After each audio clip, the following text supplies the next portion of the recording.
olha de cima essa rodovia, não imagina que seu nome, em forma de homenagem, guarde uma das histórias mais impactantes para o desenvolvimento da pecuária brasileira.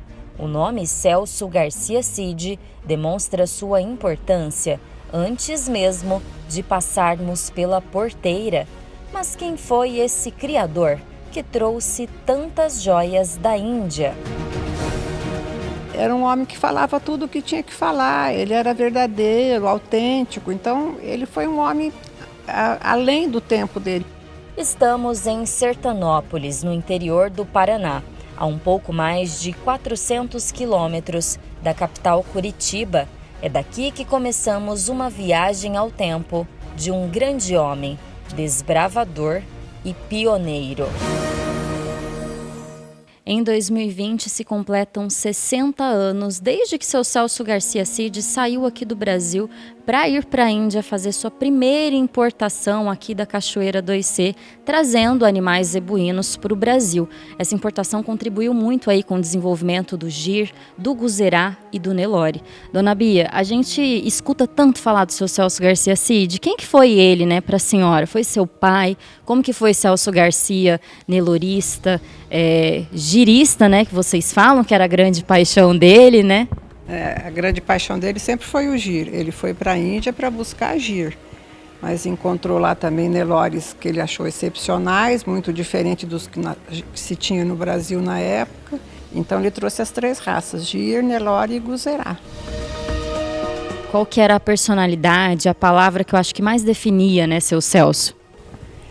O meu pai sempre foi muito amoroso e muito família. Tudo a gente discutia, falava na mesa, na hora da refeição, ele contava tudo o que ele fazia. Então, muita coisa que eu sei da história da importação é de tanto ouvir ele falar e contar as aventuras que ele passava, todas as metas que ele queria alcançar. E meu pai era um homem que eu posso definir como persistente. Ele conseguia sempre fazer o que ele queria. Porque minha mãe sempre falava que meu pai era teimoso. Ele falava, não, eu sou persistente. Quando ele queria uma coisa, ele não desistia assim fácil, não. Ele ia até conseguir. Ele fazia o possível, o impossível, até conseguir o que ele queria. Essa garra e determinação fez com que seu Celso pisasse na Índia pela primeira vez em 1958, como podemos ver nas cartas enviadas à família, onde ele contava as dificuldades enfrentadas em território asiático, pois no Brasil era proibida a importação de animais desde 1931. Somente depois de muita burocracia enfrentada, em dezembro de 1960, seu Celso conseguiu a aprovação para a entrada do gado zebuíno no país. Essa é a assinatura do ministro da Agricultura, Barros de Carvalho, do então presidente Juscelino Kubitschek. Ele conheceu lá um senhor, que não me lembro o nome, e ele falava um pouco português, e esse aqui andou mostrando o gado para ele. Ele e seu Ildefonso, né? Depois ele deixou o seu Ildefonso lá escolhendo o gado e procurando, ele ia e vinha, né? Ele foi diversas vezes. A senhora tinha quantos anos aí, mais ou menos, né? Nessa época que ele foi para a Índia, e acho que a senhora acompanhou muito isso, né? Todas as dificuldades para trazer os animais aqui para a fazenda e começar esse trabalho de seleção e de melhoramento genético mesmo. Meu pai foi bem persistente porque ele estava sempre no Rio, que os ministérios eram antigamente a capital, o Rio de Janeiro. Ele estava sempre lá, atrás de ministro, atrás de deputado. Foi até visitar a mãe do presidente Juscelino Kubitschek para conseguir a licença, que foi, afinal, foi o Juscelino Kubitschek que acabou assinando a licença de importação para ele entrar com o gado no Brasil. No total, oficialmente foram 112 reses, trazidas para o início dessa jornada, que ainda teria mais capítulos marcantes.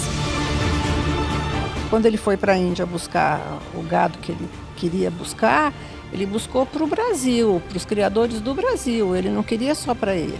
Como ele falou, mesmo, se fosse trazer só para mim, eu trazia 2 vacas e um touro e estava bom, não precisava trazer tantas cabeças. O seu Celso era um espanhol, né? A história dele começou de contato, né, com os animais, assim, começou lá na Espanha, né? Ele arava a terra com um boi que puxava o arado, então ele que cuidava então dos animais, com certeza, quando era mocinho e meninote lá na Espanha, ajudando a mãe, e ele que puxava o boi puxava o arado e ele estava atrás do arado arando a terra. Como que foi que, né, se deu essa história de sair da Espanha e vir para o Brasil? Eles eram muito pobres, moravam numa aldeia muito pequenininha na Galícia. Meu pai quis vir para o Brasil porque já tinha vindo uma irmã mais velha e um irmão. Então, ele também tinha que fazer, era a época dele fazer o exército, né? E lá, a Espanha era conturbada nessa época, então ele resolveu vir e veio e fez a vida dele toda aqui. Ele se achava um brasileiro, ele gostava muito do Brasil. Tanto é que as cores da cachoeira são verde e amarelo, né? Na nossa história. Foi uma pessoa que começou lá de baixo, que lutou muito para conquistar todas as coisas, né, que hoje são um legado para a família, né?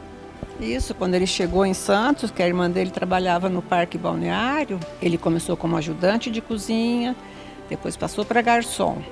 E aí, como garçom, ele escutava a conversa dos ingleses que vinham, todo mundo chegava de navio, né, por Santos, falando das terras do norte do Paraná. Aí, por isso que ele veio para o Paraná. E aqui ele trabalhou em Cambará primeiro, como ajudante de pedreiro, para construir o Hotel Avenida. Aí ele veio até Londrina, aí ele tinha um caminhãozinho. Aí com esse caminhãozinho ele trazia em Jataizinho, que é lá no Rio Tibagi, ele tinha muita olaria, então ele trazia telha e tijolo para Londrina, que estava começando. Entre 30, 31, 32, ele usava esse caminhãozinho. Aí ele viu a necessidade de transformar o caminhão numa jardineira, como se chamava antigamente, um pequeno ônibus, né? E ele fez isso, começou a transportar os passageiros que chegavam até Jataizinho, passava pela balsa, que ainda não tinha ponte, lógico, e daí trazia até Londrina os compradores de terra, as pessoas interessadas que vinham de São Paulo, de Minas, vinham de fora do Brasil. História que começou a Aviação Garcia, com um ônibus só. A história com a Aviação Garcia começou em janeiro de 1934, quase junto com a fundação da cidade de Londrina, ou seja, trajetórias entrelaçadas na expansão dessa região, que era conhecida como o Novo Eldorado. A empresa ficou cerca de 80 anos com a família, onde esse visionário era conhecido como o acelerador, característica que foi um dos ingredientes para deixar a companhia entre uma das 5 maiores no setor rodoviário. Quando ele construiu a garagem, que é até hoje da Aviação Garcia, que agora não pertence mais à família, mas continua, ele fez a base da garagem com o dobro do que precisava de material. O calculista foi o Dr. Queiroz, que faleceu há pouco tempo, e ele, mas seu Celso não precisa. Ele falou, não, mas eu quero fazer porque os ônibus futuramente vão ser muito maiores, muito mais pesados, e eu quero uma coisa bem feita. E meu pai tinha característica bem dele, ele sempre fazia as coisas muito bem feitas, ele não aceitava coisa mal feita, ou feita pela metade, ele queria as coisas perfeitas. De vez em quando ele falava umas coisas que marcam muito. E tem uma que a gente usa até hoje. Com os amigos eu posso tudo. Ele conseguia com os amigos dele, contando com os amigos, conseguia, como ele conseguiu a importação. Dependendo de um amigo, de outro, e chegar no que ele chegou. O acervo aqui da Fazenda Cachoeira 2C é muito vasto, muito bem catalogado, né, dona Bia? Vocês conseguiram fazer isso aqui com muito, realmente, mérito. E aqui a gente tem uma peça muito importante nessa história, que é a dona Francisca, né, que é a mãe da senhora. Sim, a minha mãe foi quem continuou com o trabalho do meu pai e, na realidade, ela cuidou por 31 anos. E meu pai não cuidou tanto tempo assim do gado, porque ele trouxe em 60, em 62 e ele faleceu em 72. Então, foi minha mãe que tem todo esse mérito de ter cuidado do gado até ela morrer. E literalmente mérito, porque ela ganhou a Comenda Mérito ABCZ em 2002, o seu Celso tinha ganhado em 1987 e ela também, né, em vida ainda, né, conseguiu ganhar esse prêmio, essa premiação merecida, né? Falando um pouquinho sobre a história dos dois, a senhora sabe como foi que começou essa história, esse romance do seu Celso com a dona Francisca? Sei bem, me lembro, porque sempre a minha mãe contava que meu avô, pai dela, era barbeiro. Eles moravam na rua Mato Grosso, em Londrina, e a minha mãe lavava tinha umas capas de colocar para cortar o cabelo que eram brancas naquela época. E a minha mãe que lavava e estendia no varal no quintal. E meu pai morava numa pensão que dava o fundo para esse quintal. E meu pai, um dia da janela, viu a minha mãe estendendo a roupa e falou para o companheiro dele de quarto: eu vou namorar essa moça. E aí um dia encontrou minha mãe na rua e pediu ela em namoro, pediu se ela podia ir na casa do pai para pedir ela em namoro. Tempos antigos, Antigo. Né? E aí ela consentiu, aceitou e ele foi, falou com meu avô e eles começaram a namorar. Gabriel, vocês são a terceira geração, né, dando continuidade ao trabalho do seu avô, e vocês nasceram aprendendo que esse touro aqui, o Krishna ou Krishna, né, ele foi realmente essencial para o desenvolvimento do giro aqui no Brasil, né? Todas as gerações, filhos, netos e agora bisnetos, crescem vendo o Krishna aqui na sede da Cachoeira. O Krishna foi o principal touro giro importado para o Brasil em 1960, pelo meu avô. Apesar de ter ficado vivo no Brasil por muito pouco tempo, ele morreu logo meses depois da chegada no Brasil, mas através dos seus descendentes, que ele deixou assim uma grande participação em toda a genética do giro leiteiro hoje. E foi também através da morte dele que surgiu do meu avô a ideia de buscar congelamento de sêmen, pela perca de um touro tão importante como esse, que ele foi atrás de tecnologia de congelamento de sêmen. E aqui na Cachoeira foi a primeira fazenda na América Latina a fazer o congelamento de sêmen, em 1965. Krishna é citado em uma das cartas, quando sua compra ainda não havia sido definida, apenas a possibilidade de se adquirir doses de sêmen. E mesmo depois aí, né, desses 60 anos, a gente ainda encontra nos animais modernos, né, o sangue e a linhagem do Krishna, né? Nós fizemos um estudo há uns anos atrás e a gente verificou no sumário dos touros provados do giro leiteiro, grande maioria deles tinha a presença do sangue do Krishna importado. Então isso é muito importante, é um trabalho que é uma semente que veio e deu muitos frutos, né? Isso é importante. Consistência, né? Por ele estar aqui, né, sendo, eu acho que, usado aqui na sala como referência para vocês, que ele era realmente uma paixão, né, do seu Celso. Fala que depois da família, a grande paixão do meu avô era o gado, né? Foi o giro que startou, assim, foi o grande motivador da primeira importação de 60, que ele foi sozinho para a Índia, e depois abriu a possibilidade da de 62, em que foi meu avô, seu Touro, seu Nenê, seu Rubico, que aí foram juntos em 62. Mas realmente o giro foi o pontapé inicial para ele. Seu Celso se uniu a esses três amigos que hoje também são referência: seu Torres Homem Rodrigues da Cunha, Nenê Costa e Rubico Carvalho. No livro de Lúcio Costa, encontramos a perfeita comparação: os três mosqueteiros e o D'Artagnan, em busca do zebu, que transformaria o Brasil no maior exportador de proteína vermelha do mundo. Depois de muita luta, em 19 de junho de 1962, saiu o decreto oficial com a autorização de Tancredo Neves para essa segunda importação, onde vieram animais zebuínos, bubalinos e outras espécies domésticas e silvestres. Seu Celso trouxe 54 indivíduos, todos catalogados. As visitas à Índia ganharam de presente um diário com anotações de todas as atividades, falando sobre a saudade da família e relatando os amigos feitos no outro continente. Dona Bia, o Marajá de Baunagar foi uma pessoa que ajudou muito, né, tanto na importação, né, como também o seu Celso no GIR. E aqui a gente tem alguns artefatos, alguns quadros, inclusive uma carta. Fala pra gente o que é esse espaço aqui, o que é cada coisa. Aqui a gente quis homenagear o Marajá de Baunagar de uma forma singela, porque ele foi muito importante para o meu pai. Ele foi um amigo daqueles amigos que ficaram para sempre. Meu pai fez a primeira importação, ele comprou o Krishna dele, algumas vacas. Na segunda importação, que está aqui na foto, é o Puspano, que meu pai foi em 62, e também era do Marajá. E aquela carta foi o filho dele que mandou, que ficou no lugar dele, o Vir. Quando ele faleceu, ele tinha deixado todo o gado dele GIR para o meu pai. Olha só. E ficou muitos anos lá na Índia, sendo na fazenda do Marajá.